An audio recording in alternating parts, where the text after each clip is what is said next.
In the late 1960s, the British automotive industry stood at a crossroads. Triumph, a brand celebrated for its nimble sports cars like the Spitfire and TR6, set its sights on a new challenge: building a luxury convertible to rival Germany's Mercedes-Benz SL. The result was the Triumph Stag, a car that blended Italian design flair with British engineering ambition. But beneath its sleek exterior lay a tale of corporate turmoil, mechanical missteps, and a stubborn fan base that refused to let it die.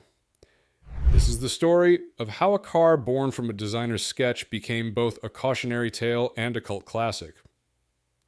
The Stag's journey began not in a boardroom, but in a workshop in Turin, Italy. Giovanni Michelotti, the designer behind Triumph's iconic Herald and Spitfire, had a vision.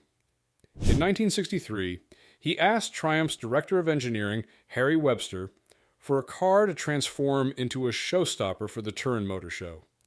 Webster handed him a pre-production Triumph 2000 saloon, a practical four-door sedan. Michelotti chopped off the roof, reshaped the body into a low-slung convertible, and added sweeping curves that made it look twice as expensive. When Webster saw the prototype, he immediately claimed it for Triumph, envisioning a production model to compete with Mercedes. But turning Michelotti's prototype into a roadworthy car wasn't simple. U.S. safety regulations, set to take effect in 1968, demanded convertibles withstand rollover crashes. Triumph's engineers devised a clever fix: a T-bar roof structure. A thick metal hoop behind the seats connected to the windshield frame, forming a roll cage. The design allowed for a removable hardtop with heated rear windows and lever-operated side vents, or a soft top for open-air driving. It was innovative, but added weight and complexity. The Stag's styling influenced later Triumph models like the 2000 and 2500 saloons, but none matched its daring presence. Powering the Stag was Triumph's boldest and most troubled engineering project, a 3.0-liter V8 engine. Engineers essentially glued two of the company's existing slant-4 engines together at a 90-degree angle. The result was a 2,997 cc V8 with aluminum cylinder heads, a cast-iron block, and twin Zenith-Stromberg carburetors. On paper, it impressed: 145 horsepower, 170 pound-feet of torque, and a top speed of 115 miles per hour. The Stag could sprint from 0 to 60 miles per hour in 9.3 seconds, a respectable figure for a 2,800-pound Grand Tourer. But reality soon overshadowed the specs. The V8's aluminum heads warped under heat, causing coolant leaks. Timing chains stretched or snapped, often requiring engine removal for repairs. Overheating became a common complaint, especially in traffic, due to an undersized radiator and poor coolant circulation. Mechanics dubbed it a money pit, and owners grew wary. The problems weren't entirely the engine's fault.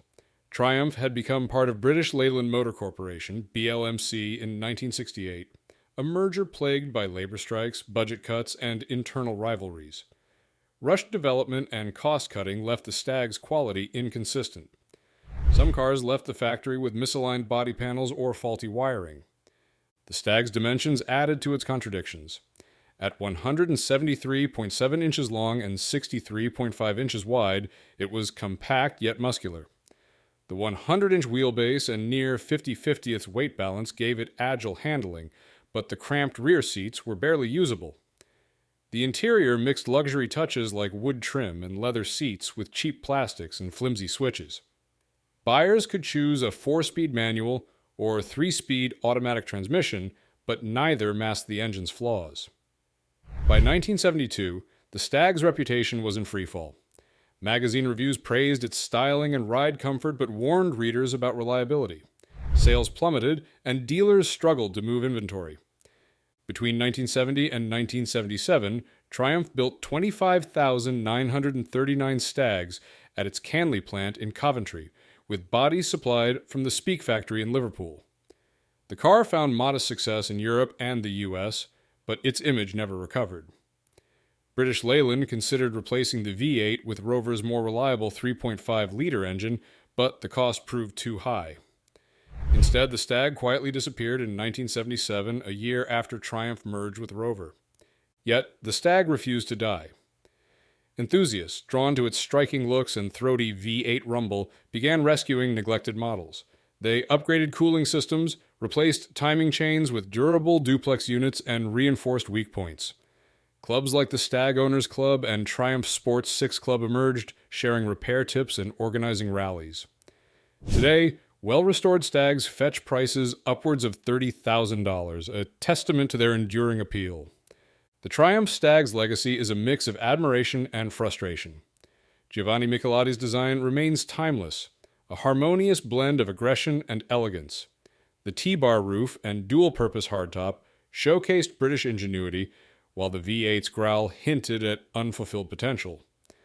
But the car also exposed the pitfalls of corporate mismanagement and rushed engineering. British Leyland's instability and underfunding crippled what could have been a world beater. In the end, the Triumph Stag is more than a failed luxury car. It's a story of ambition clashing with reality, of beauty marred by imperfection, and of enthusiasts who turned a corporate misstep into a labor of love. 50 years after its debut, the Stag's flaws have softened into quirks, its struggles into legend. It stands as a monument to an industry and a generation that dared to dream, even when the odds were stacked against it.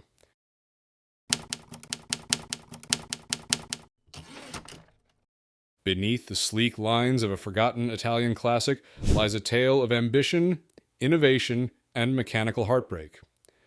In the shadow of the Alps, a car was born from the marriage of a storied brand and a corporate giant. It wore a suit tailored by one of Italy's most famous designers, promised cutting-edge engineering, and dared to challenge Europe's luxury elite. But hidden under its polished exterior were flaws that would haunt its legacy. This is the story of the Lancia Gamma Coupe, a car that captivated eyes, broke hearts, and left mechanics scratching their heads. The Lancia Gamma Coupé emerged during a turbulent era for Lancia. In 1969, the Italian automaker was acquired by Fiat, a move that promised financial stability but raised questions about Lancia's identity. The Gamma series, developed in the mid-1970s, became Lancia's flagship model under Fiat's ownership. It aimed to blend Lancia's reputation for innovation, honed through racing victories and technical milestones, with Fiat's mass-market resources. Leading the design was Aldo Braverone, chief designer at Pininfarina, the legendary Turin-based firm behind icons like the Ferrari Daytona. Braverone's team began work in 1974, tasked with creating a car that felt both modern and timeless. The Gamma Coupe broke from the curvaceous designs of the 1960s, adopting sharp angles and clean surfaces. Its rectangular headlights, slim grille, and crisp shoulder lines gave it a restrained elegance. The rear featured a distinctive notchback profile, a subtle nod to traditional coupes while maintaining aerodynamic efficiency. Built on the same platform as the Gamma Berlina sedan, the coupe had a shorter wheelbase, 100.8 inches compared to the sedan's 105.1 inches. This tweak sharpened its handling and gave it a sportier stance. Measuring 176.6 inches long, 68.1 inches wide, and 52.4 inches tall, the coupe's proportions balanced aggression and sophistication. Pininfarina didn't just design the car, they built it too. Production started in 1976 at Pininfarina's facility in Grugliasco, Italy, separate from Lancia's own factories. This partnership emphasized craftsmanship, with workers meticulously assembling each coupe by hand. Inside, the Gamma Coupe offered a sanctuary of Italian luxury. Plush fabrics, optional leather seats, and wood veneer accents adorned the cabin. The dashboard wrapped around the driver, with clear gauges and controls placed within easy reach. Even the rear seats, often an afterthought in coupes, provided enough space for adults, a rare practicality in a car meant to turn heads. Lancia's engineers made a bold choice under the hood, a flat-4 boxer engine. This layout, where cylinders lie horizontally opposite each other, lowered the car's center of gravity for better handling. Two versions were offered. The 2.0-liter engine displaced 122 cubic inches, producing 120 horsepower and 127 pound-feet of torque. The larger 2.5-liter engine at 151 cubic inches pushed output to 140 horsepower and 153 pound-feet of torque. The The 2.5-liter model could sprint from 0 to 60 miles per hour in 9.5 seconds and reach a top speed of 121 miles per hour, respectable numbers for a 1970s Grand Tourer. Power went to the front wheels through a 5-speed manual transmission, a rarity in an era when many rivals still used 4-speed gearboxes. The suspension combined McPherson struts up front with trailing arms at the rear, tuned to balance comfort and agility. Ventilated disc brakes on all 4 wheels provided confident stopping power. But the engine's design hit a critical flaw. The timing belt drove not just the camshaft, but also the power steering pump. If the belt snapped, a risk if maintenance was neglected, the engine's interference design meant pistons could collide with valves, causing catastrophic damage. This quirk turned routine timing belt replacements into high-stakes procedures. From 1976 to 1984, just 6,789 Gamma Coupes left Pininfarina's factory. Sales were hampered by reliability fears and competition from German rivals like the BMW 6 Series. The coupe also battled Lancia's own reputation. Earlier models, like the Beta, had suffered from rust issues due to Fiat's cost-cutting use of low-quality steel. The Gamma inherited this problem, with corrosion often appearing around wheel arches and door sills. Critics praised the coupe's design and driving dynamics. British magazine *Car* called it a masterpiece of understatement, while Italian press celebrated its homegrown engineering. But word of mouth told a different story. Tales of timing belt failures and rusty body panels spread, deterring buyers. The Gamma Coupe became a cautionary tale, a car loved by designers and engineers but feared by owners. Today, the Lancia Gamma Coupe occupies a curious niche. It's not as revered as the Stratos, nor as notorious as the Beta. Yet for enthusiasts, it embodies a specific moment in automotive history, when Italian flair collided with corporate reality. Surviving examples are rare, with many lost to rust or engine failures. Those that remain often undergo extensive restorations, with owners upgrading timing belts and treating body panels to prevent corrosion.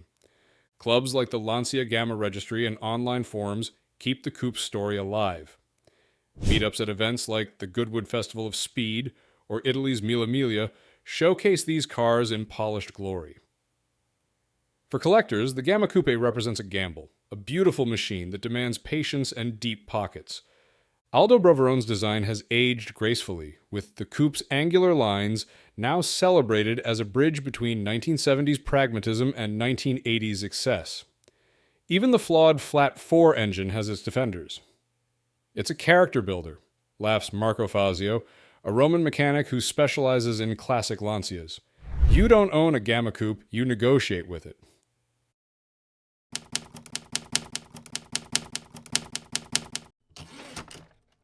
In the bustling world of automotive design, few cars captured the imagination quite like those born from World Expositions. In 1966, as the world prepared for Expo 67 in Montreal, Canada, a unique request landed on the desk of Alfa Romeo's executives. They were tasked with creating something extraordinary, a car that would represent humanity's ultimate automotive aspirations.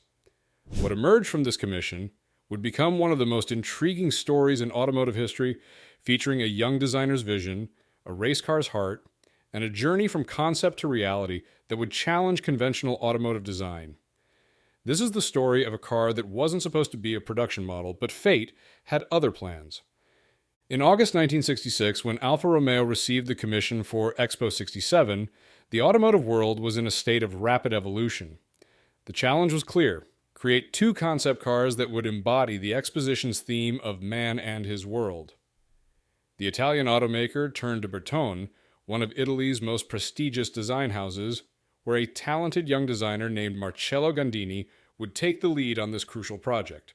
Gandini, already making waves in the industry with his work on the Lamborghini Miura, approached the project with fresh eyes and bold ideas. The initial concept cars were built on Alfa Romeo's existing Giulia chassis, a decision driven by time and budget constraints. Despite these limitations, Gandini's design was revolutionary. He crafted a 2-door 2+2 coupe that featured elements never before seen in production vehicles. The most striking features were the louvered headlight grills, which would become one of the car's most recognizable characteristics. The side air intakes behind the doors and the unique treatment of the B and C pillars gave the impression of a mid-engine layout even though the car actually housed its engine in the front. At Expo 67, the two pearl-white prototypes made their debut in a dramatic fashion. Positioned between mirrors, the cars created a mesmerizing optical illusion that multiplied their presence, drawing countless visitors who began referring to them simply as the Montreal. The public's response was so overwhelming that Alfa Romeo's executives began seriously considering turning this show car into a production reality. The transition from concept to production car brought significant changes, most notably in the powertrain department. Instead of using the concept's modest 1.6-liter four-cylinder engine, Alfa Romeo made a bold decision to equip the production Montreal with a 2.6-liter V8 engine. This wasn't just any V8, it was derived from their successful Tipo 33 race cars, featuring sophisticated double overhead camshafts and Spica mechanical fuel injection. The engine produced an impressive 200 horsepower at 6,500 revolutions per minute and 173 pound-feet of torque at 4,750 revolutions per minute. The Montreal's chassis and suspension setup was equally impressive for its time. The front suspension utilized double wishbones with coil springs and dampers, while the rear featured a live axle with a limited slip differential. This combination was built upon the Giulia 105 series platform, known for its excellent handling characteristics. The braking system was ahead of its time, featuring ventilated disc brakes on all four wheels, ensuring reliable stopping power for the powerful Grand Tourer. The retractable headlight grills remained one of the Montreal's most distinctive features in the production version.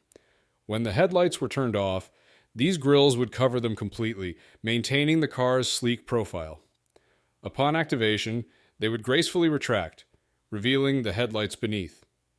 This mechanical ballet became a signature element of the Montreal's character. Inside the cabin, Alfa Romeo created an environment that balanced sportiness with luxury. The interior featured high-quality leather upholstery and wood trim, while the dashboard housed a comprehensive instrument cluster designed by Paolo Martin. This cluster combined circular dials with auxiliary gauges in a layout that was both functional and aesthetically pleasing. Modern amenities like air conditioning and power windows were included, making the Montreal a true grand touring car. The NACA duct on the hood, while appearing to be a functional air intake, was actually sealed and cleverly repurposed to accommodate the engine's air cleaner assembly. Similarly, the side vents behind the doors, which in the concept car were meant to cool a mid-mounted engine, were redesigned to provide cabin ventilation in the production model. These details showcase how the designers managed to maintain the concept's striking appearance while adapting it for real-world use. Performance-wise, the Montreal was a strong competitor in its class. The race-derived V8 engine, modified with a wet sump lubrication system for road use, could propel the car from 0 to 60 miles per hour in approximately 7.4 seconds and achieve a top speed of 137 miles per hour. Weighing in at around 2,800 pounds, the Montreal wasn't the lightest sports car of its era, but its power-to-weight ratio made it a capable performer. The 5-speed manual ZF gearbox ensured smooth and precise gear changes, essential for both spirited driving and comfortable cruising. The production process of the Montreal was a testament to Italian craftsmanship and collaboration. Manufacturing began in 1970, with Alfa Romeo producing the chassis and engine at their facility in Arese, Italy. These components were then transported to Bertoni's factory in Cassel and Grugliasco near Turin, where the bodies were constructed and interiors installed. The completed cars would then return to Alfa Romeo for final quality checks and mechanical assembly. Between 1970 and 1977, approximately 3,917 Montreals were produced. While this number might seem modest, it was reasonable for a high-end sports car of that era. The Montreal was positioned to compete with prestigious models like the Jaguar E-Type and Porsche 911, but its relatively high price point made it a more exclusive choice. The timing of its release coincided with the global oil crisis of the early 1970s, which affected sales of many high-performance vehicles. The Montreal's sophisticated V8 engine, while impressive in performance, was relatively fuel-hungry, which became a significant consideration for potential buyers during the fuel crisis. This factor, combined with the car's premium pricing, contributed to its limited commercial success during its production years. However, these same factors, limited production numbers, sophisticated engineering, and distinctive design, have made the Montreal increasingly desirable among collectors today. The car's impact on automotive design extends beyond its production numbers. Gandini's design elements influenced various vehicles that followed, and the Montreal's advanced features, such as the Spica fuel injection system, demonstrated Alfa Romeo's technical capabilities. The Montreal represented a unique moment in automotive history when artistic vision and engineering excellence combined to create something truly special. The Montreal's journey from concept to production, its sophisticated engineering solutions, and its distinctive design elements continue to fascinate automotive enthusiasts and historians. It represents a time when automotive designers and engineers were pushing boundaries, creating vehicles that were not just means of transportation, but rolling works of art. The Montreal story reminds us that sometimes the most interesting automotive creations arise from unique circumstances and bold decisions, even if they don't achieve immediate commercial success.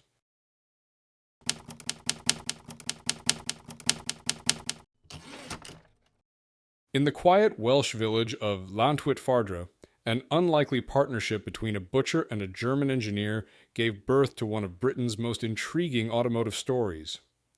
This is the tale of Gilbern Sports Cars, Wales's only car manufacturer that dared to challenge the established giants of the British sports car industry.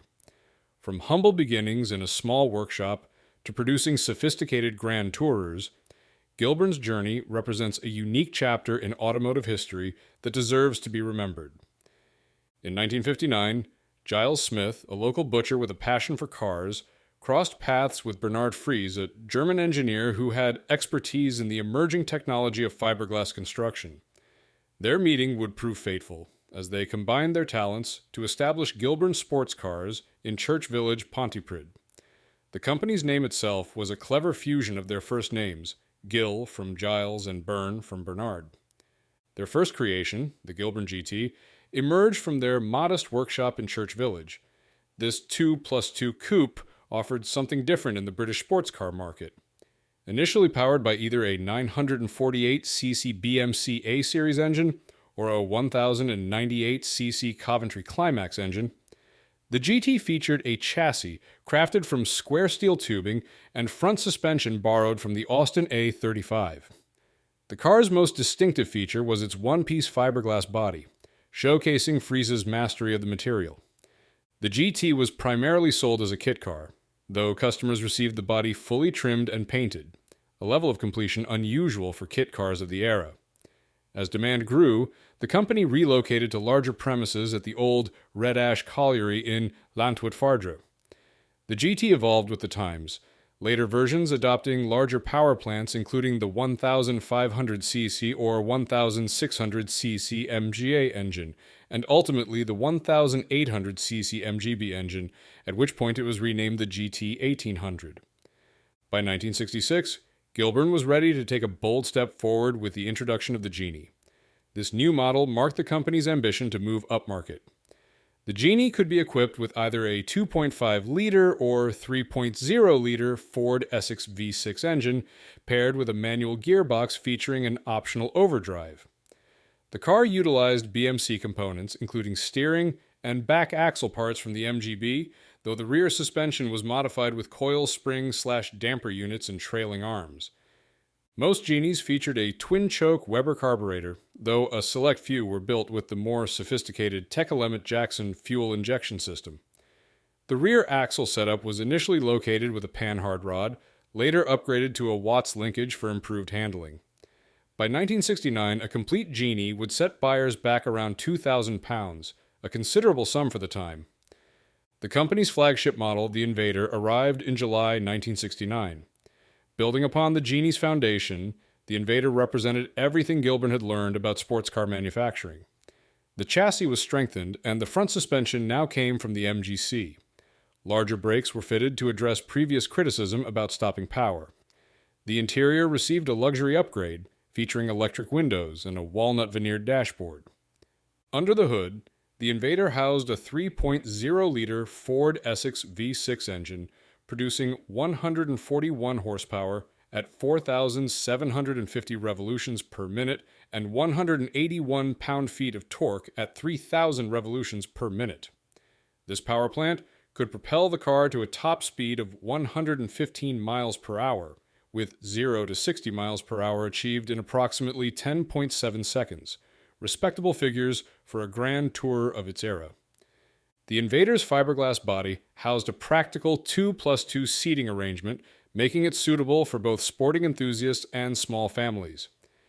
In 1970, Gilbern introduced a shooting brake estate version, adding versatility to the range.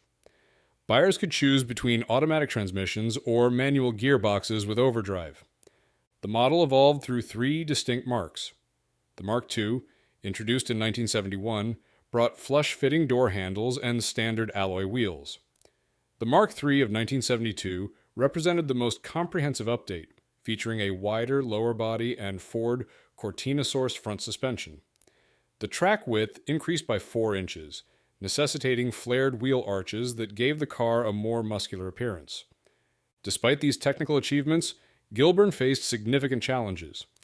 The company changed hands several times after the founders sold it to Ace Capital Holdings Limited in 1968. Subsequent owners included Mecca Limited, Maurice Collins, and Mike Leather. Each ownership change brought new direction, but also disrupted long-term planning and stability. The early 1970s brought additional challenges. The introduction of value-added tax in 1973 increased the cost of kit cars, while the oil crisis of the same year dampened enthusiasm for powerful sports cars. These factors, combined with the management upheaval, proved too much for the small Welsh manufacturer. Production numbers tell the story of Gilbern's brief but significant impact. The Invader proved to be their most successful model, with approximately 603 units produced. Today, surviving examples are prized by collectors and enthusiasts, representing a unique combination of Welsh enterprise, German engineering expertise, and British sports car tradition. The Gilbern story demonstrates how passion and engineering excellence can create remarkable automobiles even with limited resources. Operating from their Welsh base, they challenged established manufacturers with innovative designs and construction techniques.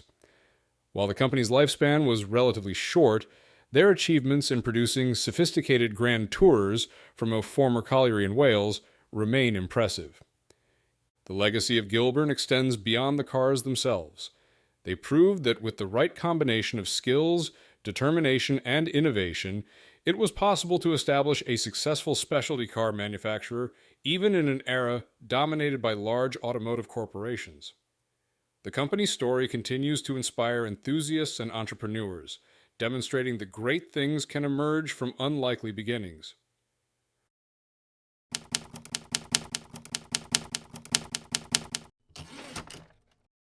In the vibrant automotive landscape of the 1970s, a unique sports car emerged from France that challenged conventional design wisdom.